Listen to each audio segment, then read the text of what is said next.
You thought you could marry my son, his father said with a harsh tone. Your standards aren't good enough for us. Don't even think about becoming a part of our family. The fact is, you're not the right person for my son. Now, go. That's how coldly my father-in-law spoke to me, and my mother-in-law joined in too. You would have approached Alex for money anyway, she added. My name is Kate. I'm 34 years old and I work for a company.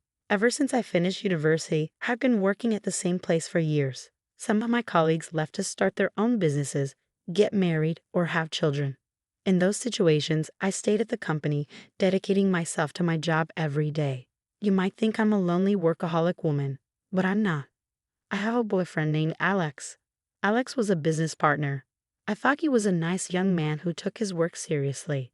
After working together several times, we started to like each other. He confessed his feelings for me, and we began dating. It's been a few years since Alex and I started dating, and now we're even engaged. But if you ask me if I'm not worried about marrying him, I have to admit that there are some things that concern me. He's younger than me, and I wonder if he'll be okay with the age gap, even though he insists it doesn't matter. By the way, Alex's father owns a business, and Alex himself works for his father's company. This means that in the future, Alex will take over the company and become its president. I'm afraid his parents might not approve of our marriage. I've been feeling uneasy about this for a while. Of course, I was thrilled when he proposed to me, but I have doubts about whether we can really go through with getting married. However, Alex doesn't seem bothered at all. His optimism is one of the things I really love about him. He has already met my parents, and we've enjoyed many nice dinners together. My parents have already given their blessing for our marriage, and they really like Alex. Finally, the day came to visit Alex's parents. For weeks, I had been incredibly nervous about meeting them. Their house was as spectacular as expected for the president of a company. A huge mansion that made me feel like I was in a royal palace or something. At that moment, I instantly started wondering if my clothes were right for this place. I had chosen some nice outfits, but I wasn't sure if they were fancy enough. Coming from a more modest background, Alex's home felt like a different world to me. Alex often treated me to fancy dinners at upscale restaurants, and he always booked luxurious hotel rooms for our vacations. He saw these things as normal, but sometimes I felt a bit out of place, like we were from different worlds. Despite this, he never imposed his values on me, and he never flaunted his wealth. I don't judge people by their money. I fell in love with you because of your personality and your inner beauty. At first, I questioned why a younger, handsome man like you would be interested in me.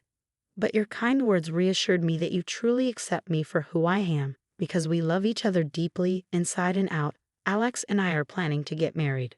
I feel like I've found an amazing man, and I really hope your parents approve of us. Don't worry, babe. I've already talked to my parents about you, he reassured me. Then the front door opened, and his mother greeted us warmly. Welcome, you must be Kate. Yes, I'm Kate. Nice to meet you, I replied. His mother gave me a quick nod and ushered us inside. The living room was enormous. Alex's father was already there, seated on a large, luxurious sofa. I felt a sudden rush of nerves. Meeting his mother had made me anxious enough. But his father seemed even more intimidating, fitting for the president of a company. It's a pleasure to finally meet you. My name is Kate.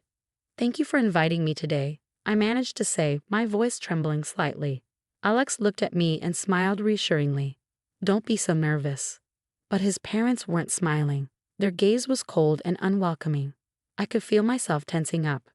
Please have a seat, his father instructed, gesturing towards the sofa. The atmosphere felt tense, almost like a formal interview. Well, I started nervously, but his father interrupted me as soon as I sat down.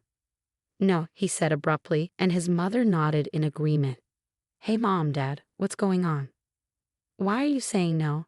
That's really rude. Alex interjected, clearly upset and trying to defend me.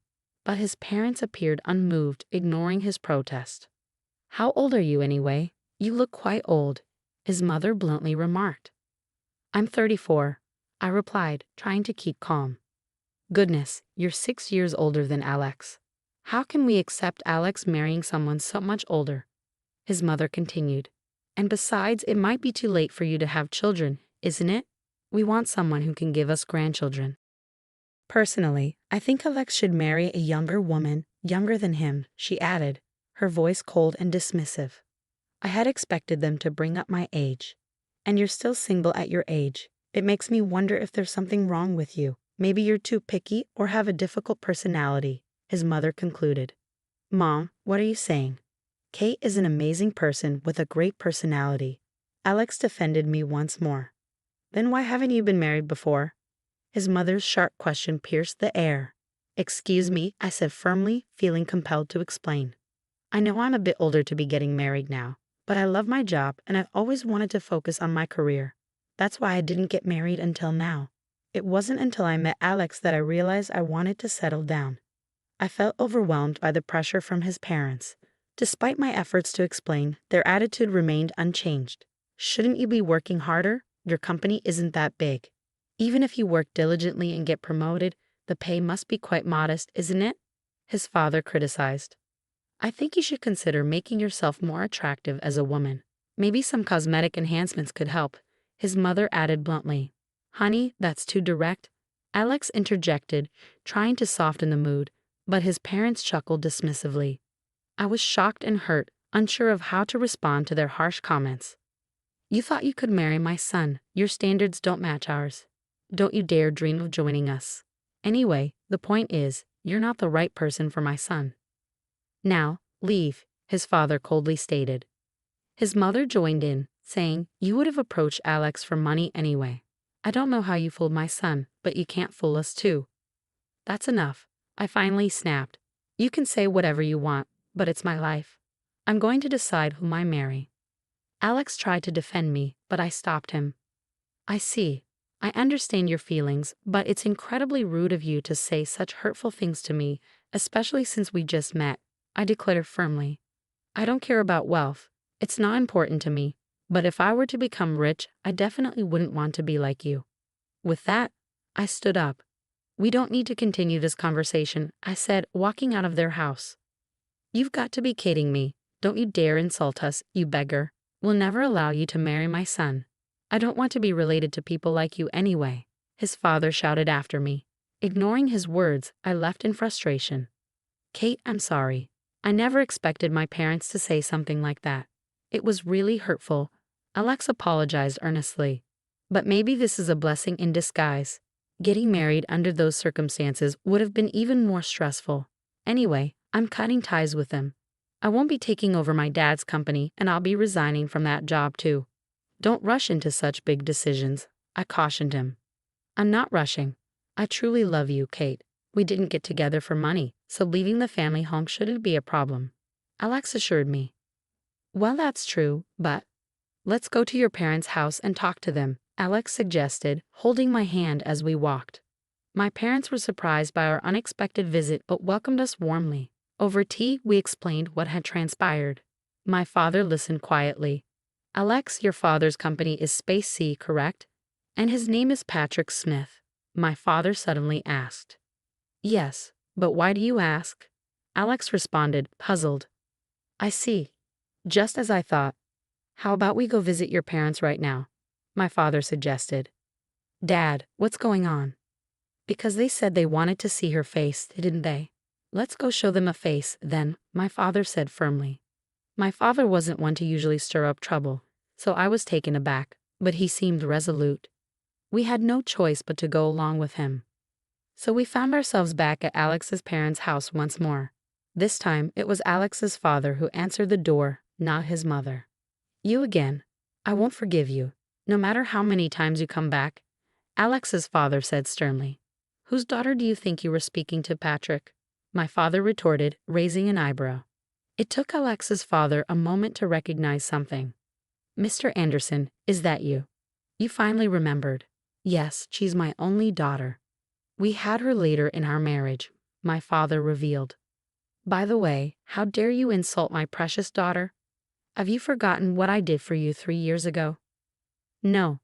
You see, when you were arrested for smoking, drinking, and even caught shoplifting, I covered for you and gave you the chance to turn your life around, didn't I? I did everything I could to help you get a decent job. Didn't I teach you that no one can succeed alone and we all need to support each other? And yet, as soon as your company became successful, you forgot all that, didn't you? Hi, I apologize for that. Alex's father suddenly appeared vulnerable, a stark change from his earlier demeanor. If you aspire to be a company president, you need to treat people with compassion. Thinking you're superior just because you've achieved success. Aren't you looking down on others unfairly? Well, Alex began to respond, but his father seemed determined to make his point. Oh, so now? Alex attempted to continue, but his father cut him off. My boss always says he's stressed to the point of stomachaches. Dad, are you bullying him? Alex challenged. What do you mean? I'm simply pushing him to excel. Alex's father retorted, growing defensive. Just when I thought you were finally seeing the bigger picture, you revert to your old ways. You're really difficult to deal with, Patrick. Alex expressed frustration.